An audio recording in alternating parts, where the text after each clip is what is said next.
Well, thank you all for being here again, and I am excited that the NDAA has come forward. We're going to have amendments, as we should have. It's been several years before we've been able to have a robust process, so we're all embracing that. And there's going to be a lot of, I think, aggressive policy against China, North Korea, and others, Russia and Iran, held within the NDAA. And I think you'll find broad bipartisan support, as Joni said. It was in the committee, probably be on the floor as well. I did want to highlight one particular part of the NDAA, which is called the Advance Act. It came out of our EPW committee 16-3. It is my bill that is a nuclear energy bill. We have to have United States superiority in the area of global deployment of nuclear energy. We are on the cusp of a lot of research and innovation and discovery on small modular nuclear reactors. There's a lot of excitement about it in terms of generation of power, but also using it as a fuel for industrial resources.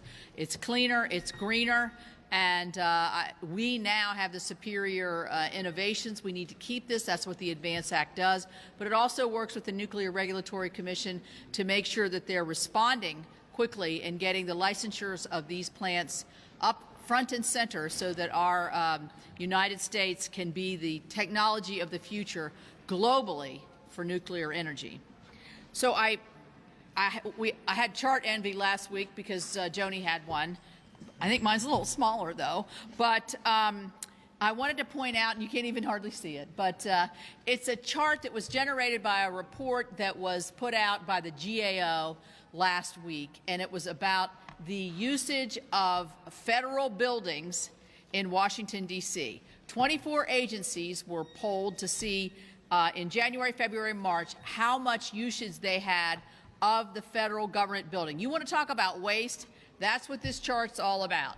This shows you that the highest usage of the buildings is a little bit over 30%.